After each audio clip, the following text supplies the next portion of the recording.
Welcome back, students. This is lecture for week 7.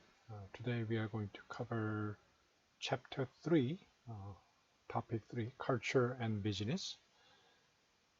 Maybe starting with the what is culture, the definition of culture, and then move on to the dimensions of culture. So it's a dimensions of culture is a kind of framework by which you would easily find the difference between cultures. And finally, we are going to study how culture affects business and what should we do about it.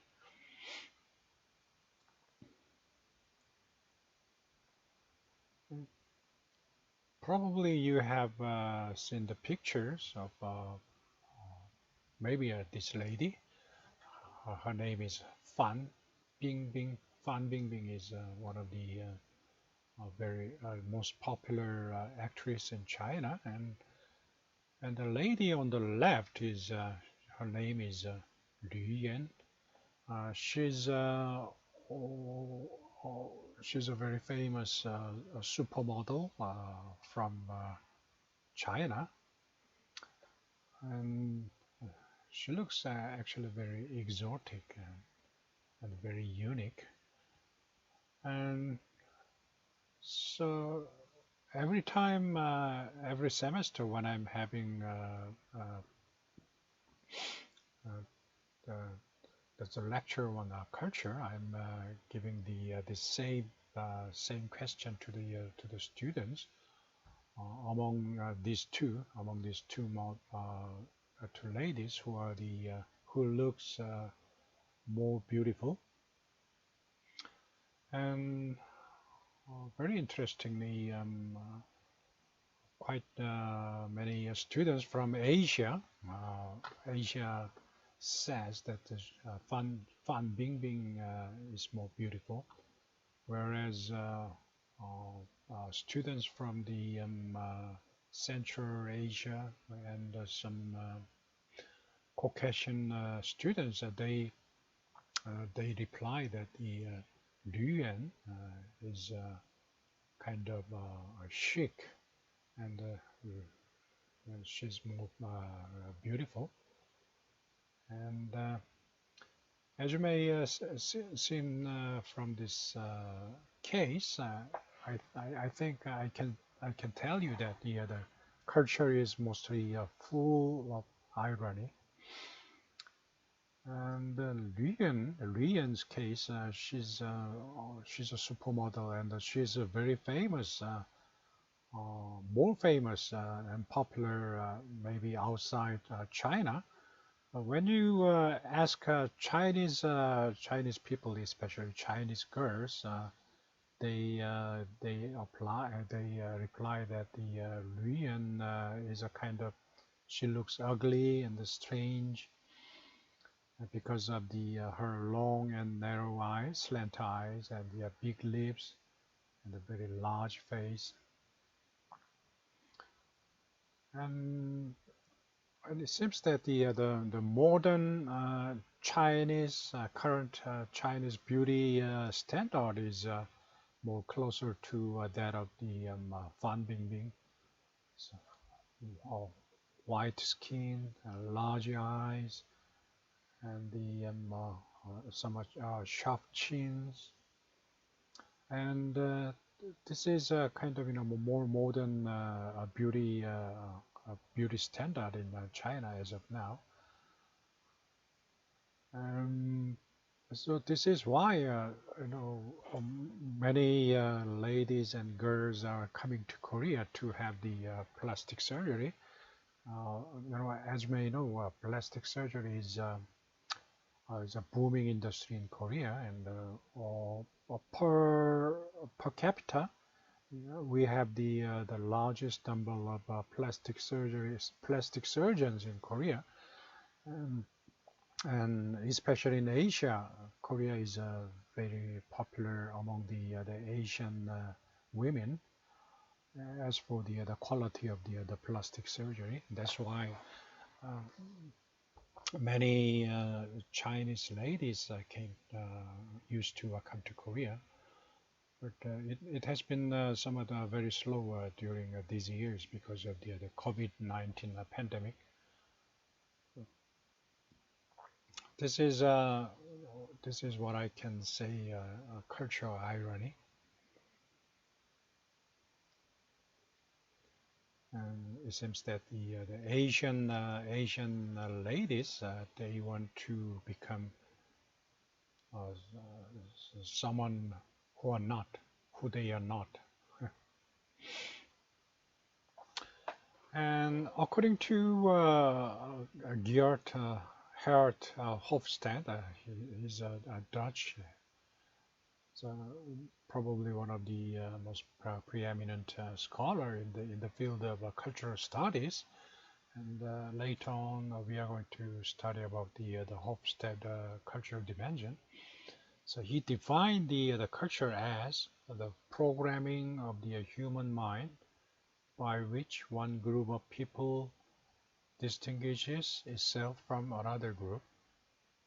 And culture is always shared, and it is collective phenomenon, and also it is learned from the environment. As soon as you are born in a certain culture or society, and it is there are layers of culture, starting with the from outside toward within, symbols, heroes, rituals, and values. And as for the three layers, symbols, heroes, rituals, by which I mean the gestures and the role models, the greetings and meeting, those three layers are called practices. And within the circle, there's the values, but these values are mostly they are hidden from the plain sight. It is not that easy to find out. That's why most of time it is sometimes it is quite difficult to catch the difference between the culture. As for the values and beliefs, uh, and this is called iceberg model of culture. And above the sea level, above the water level, there's the big sea culture that you can see very clearly. The language, food, dress, holidays, and the acts and folklore, the music. Those are the big sea contents. But below the surface, you have much more aspects of the the culture, which could be called small C's: beliefs and assumptions, values, humor, self-concept, manners. Those are the things, and thought patterns. Those are the things uh, you will not that easily find out from other culture, especially when you're traveling to another country. And I was mentioning about the big C's and small C's. So I borrowed this from the book Small Data from Martin Lindstrom. He's a Danish consultant specializing in the giving advice to companies about the cultural things, cultural differences, and also the cultural strategy. If you click on the link here, it will lead to the introduction of the toward his book, which is very recently published. And the key is to, he said, the key is to identify an unmet desire, something that is missing from people's lives. When you do this, you are much closer to uncovering a gap that can be fulfilled with a new product, new brand, or even a new business. And sometimes people they would usually they don't know what they are missing. Even the local peoples they would never know. Uh, so one good example could be explained by the case of Dubai. I don't know how many students have visited Dubai, but please try to find some time and save up some money to pay a visit to Dubai. It's a very interesting, exciting city located in the Middle East at the entrance to the Gulf Bay. And in Dubai, you have this world's highest building, which is called the Burj Khalifa, which is well over 800 meters in height. And right in front of this Burj Khalifa, it is located within a huge complex where you have this water fountain, artificial water fountain, which is located at the in front of the Burj Khalifa, which is the world largest water fountain, a music water fountain. And also Dubai has the largest indoor ski slope in the Emirates Mall, which is one of the largest shopping mall in Dubai. And also here, this is the Dubai Mall, which is also one of the largest shopping mall located in Dubai. And when you go inside the Dubai Mall, immediately you will witness this aquarium. This is the world largest aquarium, and with it the height is of approximately 3 stories high, and this is really amazing when you visit there.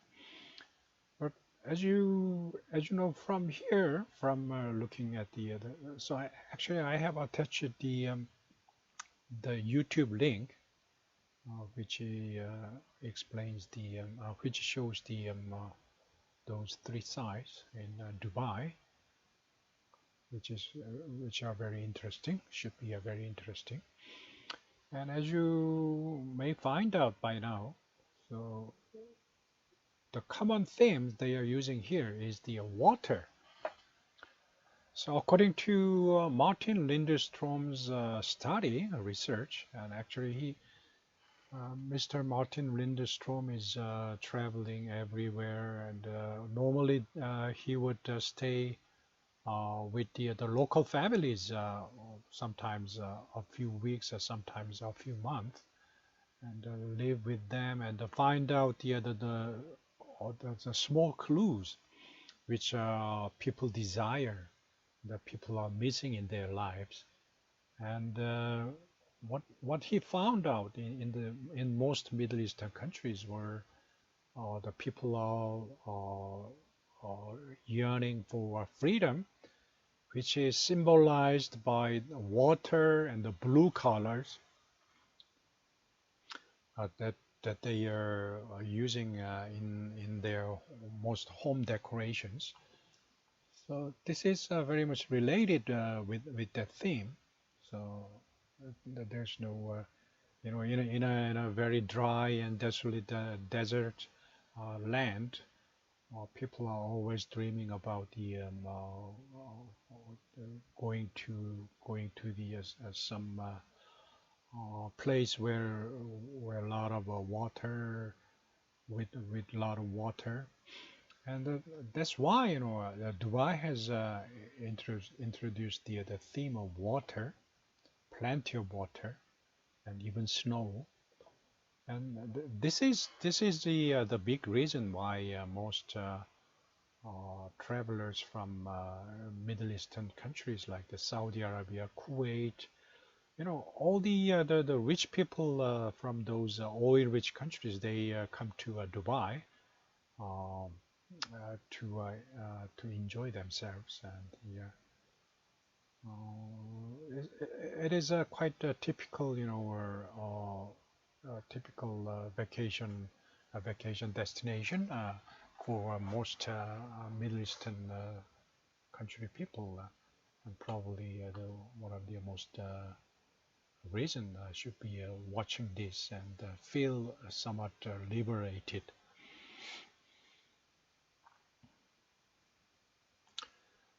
And this one I will call the cultural imperatives, the reasons about why we should understand culture and or cultural differences. I think this topic, culture and business, it could be one of the other most interesting topic we are going to learn in this semester.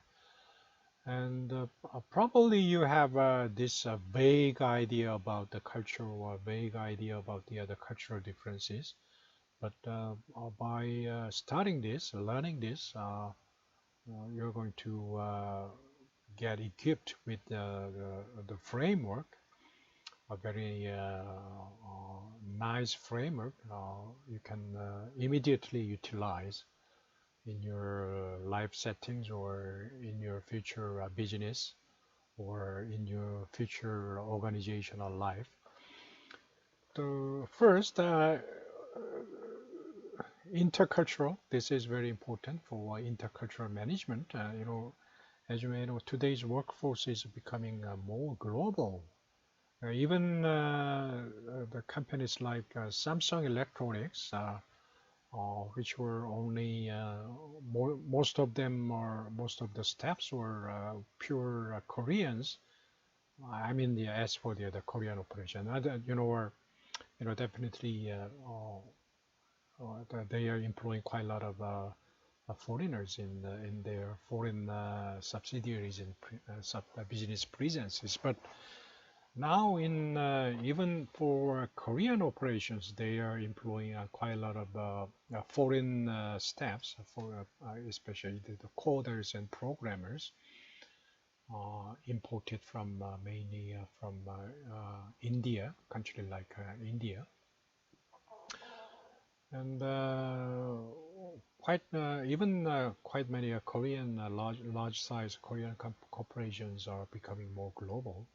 For example, the construction engineering companies, they are employing quite a lot of engineers from India and some East East Asian countries also. So we have to manage international workforce and the projects to become more successful across borders. And cultural diversity also makes organizations stronger. And number two, understanding consumer culture. So when multinational corporations are starting their business in a new host country, it is definitely a must that you are understanding the preferences and values, cultural values of those customers in the new market. The consumer culture intelligence empowers marketers to make decisions on trends creation, on brand values, social communities, and more. So when I'm saying trends creation, it means using your existing framework and the advantages and mixing it with the new cultural setting. You are creating a totally new value. So, that's the definition of trends creation. And number three, organizational culture. There's a saying that the culture is strategy for breakfast, lunch, and dinner. It was spoken by Peter Drucker. Peter Drucker is the father of modern business theories. But this means that even if you have a very good, very nice strategy, if it does not fit with the organizational culture, cultural values of that organization, it will not work. So the corporate culture of any organization could become one of its greatest strategic assets only when you can understand, manage, and transform your culture.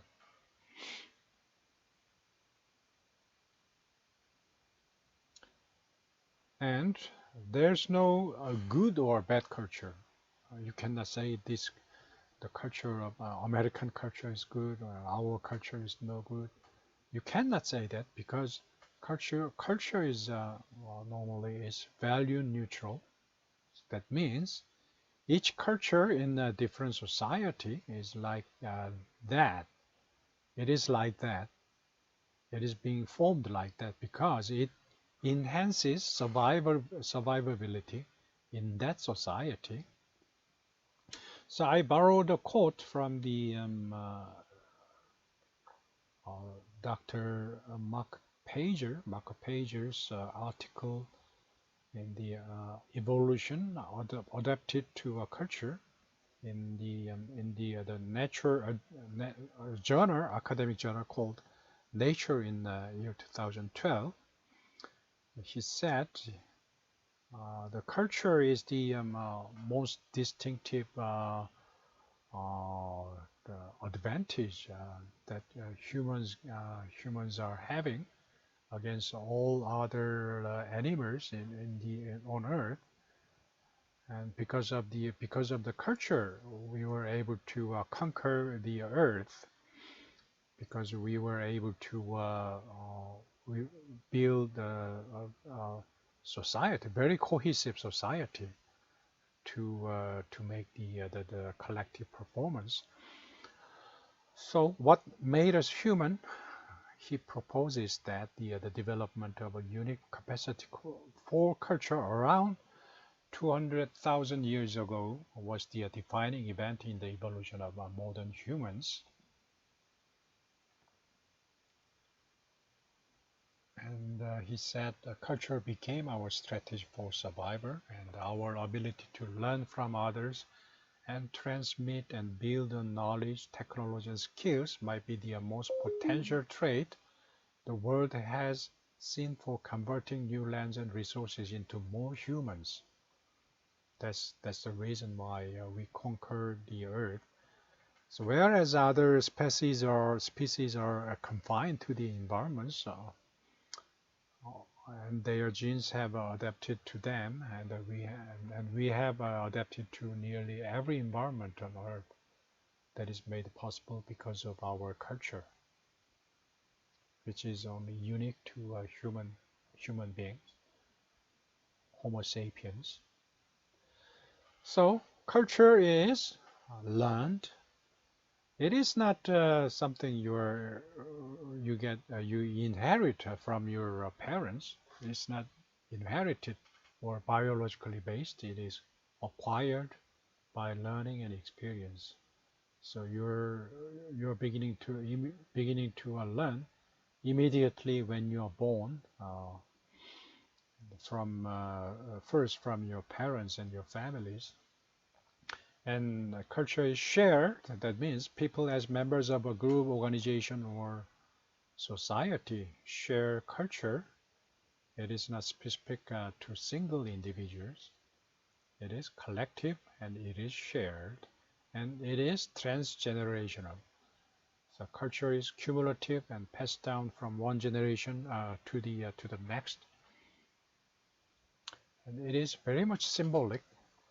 And I have attached a small video clip, a YouTube video clip here. So if you click on this, it will lead to the explanation how symbolic a culture could be. So human cultures use quite a lot of symbols to express specific ideologies and the social structures and represent aspects of their specific culture. But these symbols, they are not inherent in itself, and it is something also learned from your society. And next, culture is patterned. That means culture is integrated with the society, and the change in one part will bring changes and not other. And also culture is adaptive. That means it changes all the time, depending on the according to the changes in the society. And I can tell you that the Korea is one nation where the people are experiencing so much changes in even cultures during last 2 or 3 decades. And also culture is very diverse. When you look at the priority of the values, cultural values in different countries, you will know that. For example, in the United States, the values which are cherished, the priorities are given to such values like freedom, independence, self-reliance, equality, individualism, competition, efficiency, time, directness, and openness. But at the same time, in Japan, belonging, group harmony, collectiveness, seniority, group consensus, cooperation, quality, patience, indirectness are their most cherished values in the society. And in Arabic countries, you will find a very similar values, cherished values that of the Asia, but some are different. For example, family security, harmony, family harmony, parental guidance, and the seniority, authority, compromise, devotion, patience, indirectness, hospitality are somewhat more cherished in the Arabic countries, or I can say in Islamic countries. And we might belong to different several cultures at the same time.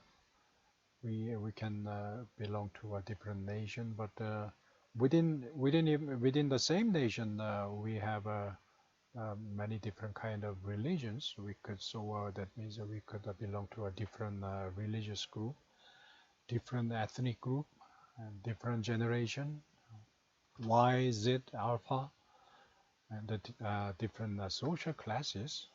So all of these subcultures, they have definitely different values and attitudes.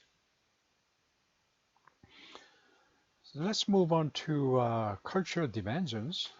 So how would you measure difference in culture? So if you have some sort of a framework, it will be much easier. And that framework is called culture dimensions. And let's start with the Hofstede culture dimensions. So if you visit Hofstede, there's a website, by Dr. Hofstede. There's a, and you can find some pages there which explain very kindly about the 6 dimensions.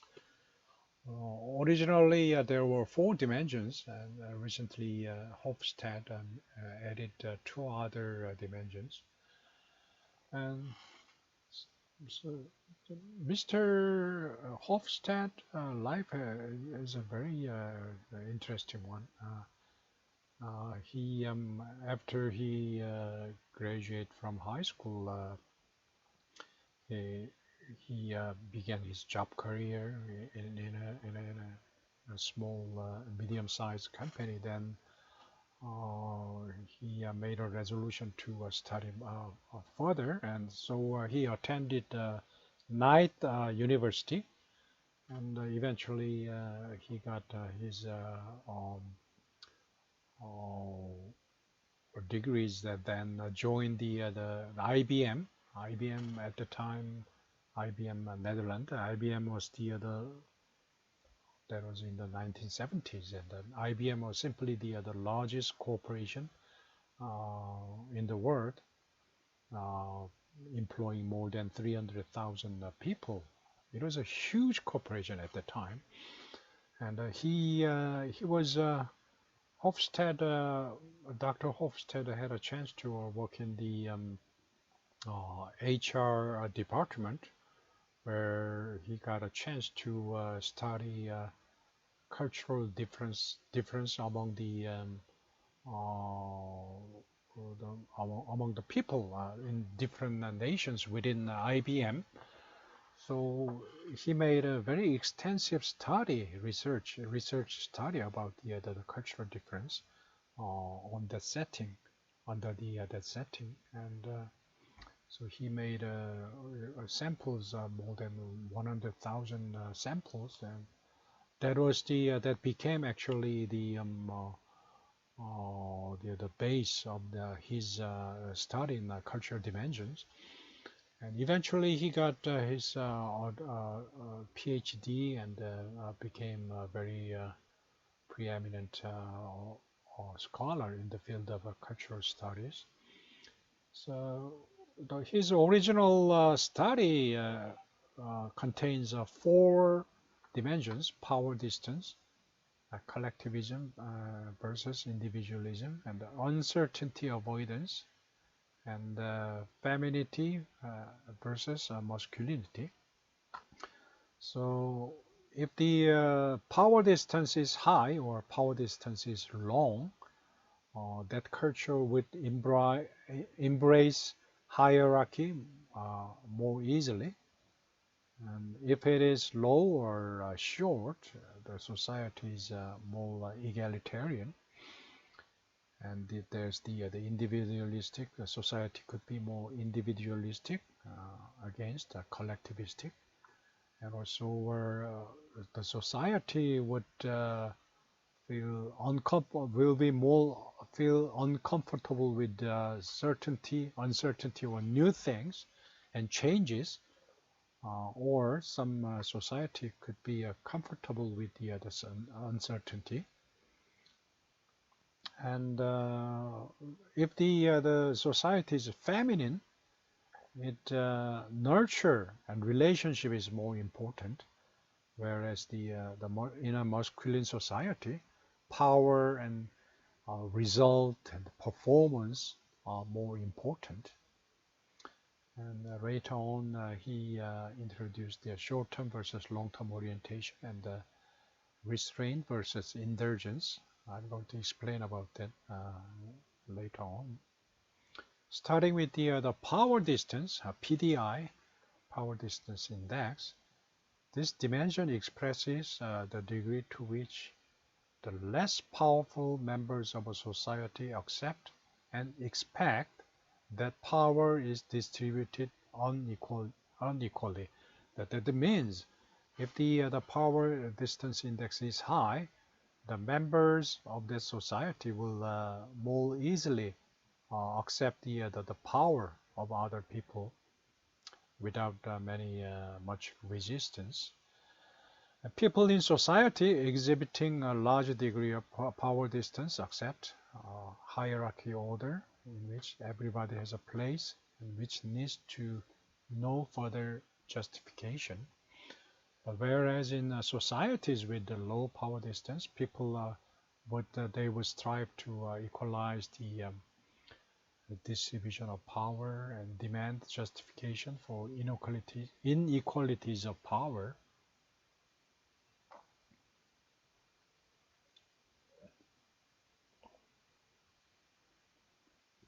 So moving to individualism versus collectivism, IDV.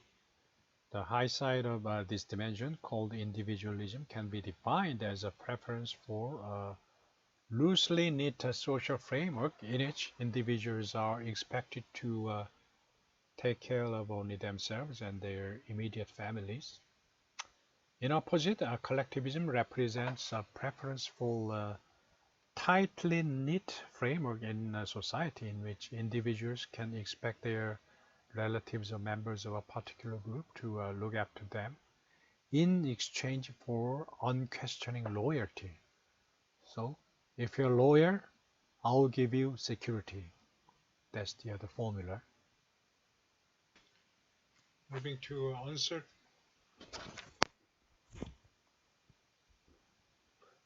to uncertainty avoidance. So is the degree to which the members of society would whether they would feel uncomfortable with the uncertainty or new things or changes, or they would comfortable. And masculinity versus femininity. The masculinity side of this dimension represents a preference in society for achievement, heroism, assertiveness, and the material rewards for success. And in a masculine society at large is more competitive, whereas in opposite, femininity stands for a preference for cooperation, modesty, caring for the weak, and quality of life.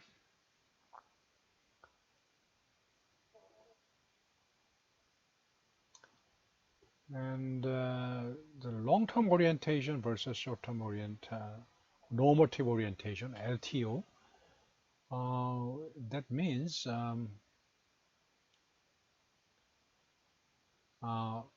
in the short-term normative orientation society, they actually they put more value in the past and the present, whereas in the long-term orientation society, they would put value more in the future.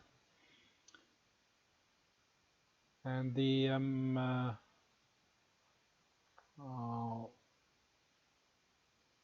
those culture which scores high on the long-term orientation would take a more pragmatic approach, and then also they would encourage thrift and savings and efforts in modern education as a way to prepare for the other culture. Finally, in the IVR, indulgence versus restraint means indulgence stands for a society that allows a relatively free qualification of basic and natural human drives related to enjoying life and having fun. And restraint style stands for a society that suppresses qualification of needs and regulates it by means of strict social norms.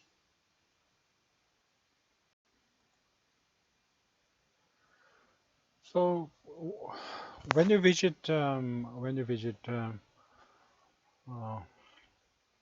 Hofstede site, you can find many statistics about the different countries. One thing I have to mention here is that these scores in the power distance, all the scores of cultural dimensions, they are relative scores. That means country with the strongest trait have the 100 score of 100, whereas the lowest or weakest trait have the score of 0.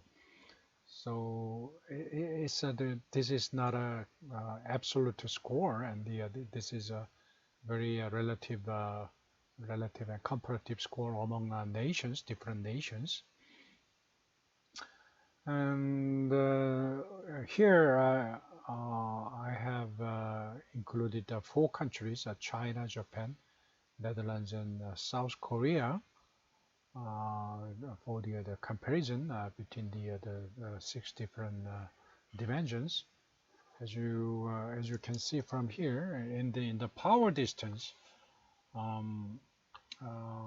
China is the number 1, followed by the Korea and Japan, and Netherlands has the lowest score among the countries. That means Netherlands is a more egalitarian society than China. That means in China, people have a tendency to easily accept the power status of other people. And as for individualism, Netherlands has the highest score. So there's a somewhat inverse relationship between the power distance and individualism, but it is not a kind of fixed fixed rule. And as for masculinity, the Netherlands is 14, one of the lowest score, whereas Japan is a very masculine society with the 95 score of 95. It's a very masculine society, and typically in a masculine society, there's a very clear difference between the gender roles, between the roles of men and women, and that is why Japan has the one of the widest gender gap in the world. And there's the uncertainty avoidance. Japan has the highest score, but very interestingly, China has the lowest score in the uncertainty avoidance. That means they would always welcome the changes and uncertainty. This is maybe this is the reason why Chinese have a good talent in the in business, and wherever they go, or the Huachao or the Chinese Chinese people, Chinese merchants, they make a success in new countries, in new markets. Long-term orientation and the indulgence, and this is called the culture cluster. Culture cluster. And here they are dividing the culture into the 5 different cultural clusters. Starting with the cluster 1. Countries like Argentina, Italy, Belgium, Japan, Brazil, France, and Germany. They have medium power distance, but has a very strong avoidance, uncertainty avoidance, and the individual medium, masculinity high. So this is a society where they are the early to medium technology adopters. And in this case, you better appeal to consumer status and power position, the reduce perceived risk in product purchase and the use, and emphasize product functionality. But compared to cluster 1, in other extreme, there's the cluster 5, Denmark, Finland, and Netherlands, where they have a very small power distance and a very low uncertainty avoidance and high individualism and low masculinity. So they are innovators and very early adopters, and they have a very relatively weak resistance to new products, and they have a very strong consumer desire for novelty and variety. So for these different clusters, or with the different combinations of cultural characteristics, you need to use a different set of marketing strategy. This is one example how you can use the cultural dimensions in the business settings. And here is the research on the individualism, the relationship between the individualism versus nation's wealth. I don't think individualistic countries would have a higher probability in getting richer. I think the causal relationship is opposite. That means as the nation is getting richer, the people get the higher degree of freedom, and they will get the more they will get more individualistic. And well, actually, there's there's a high significant positive correlation. But this could be, I think, this could be interpreted like as the degree of rule of law has positive correlation with national income level, it seems that the society becomes affluent and mature. Individuals are gaining more independent power, and further, this in turn might push the society to become more mature and democratic, and, which again kicks in to support the long-term sustainable development of the economy. Maybe that's why. And also, you can use as where in this case they are using two dimensions here. One is power distance, and another one is uncertainty avoidance. So if the power distance is high, large, and the uncertainty avoidance is very high, like this case, this organization could be called the pyramid organization. Some Latin Americans and Eastern countries, and some Latin European countries belong here. Whereas the power, when the power distance is large but uncertainty avoidance is very weak, China belongs here, and Singapore. Well, naturally, Singapore is composed of 60% of Chinese people there. As you can see, Vietnam, China, India, Singapore belongs here, and this is called family. And this is idea for family business. This kind of organization could be idea for the family business. And this is another using actually using the same framework as they're using a different interpretation, a somewhat slightly different interpretation, calling them rulebook, laggard, visionary, and convince me.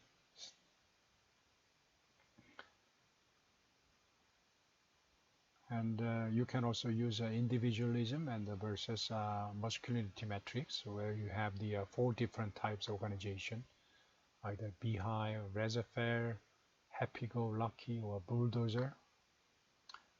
So for these 4 different organizational style, you need to have a different organizational strategy. And moving over to another popular cultural dimension is Edward T. Hall's high context, low context framework. In the high context culture, and most Asian and also Middle Eastern countries belong here, people feel responsible for their family, and they value the concept of faith, and they have a strong public image. And if the people's faith is threatened, the whole group's honor is in danger. So normally in this society, loyalty is more cherished. So because the relationship and loyalty is important, you don't want to lose your faith. That means you become very careful and in the way of the communicating with other people. Whereas in low context culture, they are very independent, and the individualism is very high, and there's no concept of losing face or whatever, and everyone is responsible for themselves. Most European countries, European society belong here, and their communication style is very straightforward. All right, that's the end of session one of topic 3, culture and business. I'll come back with the other session 2.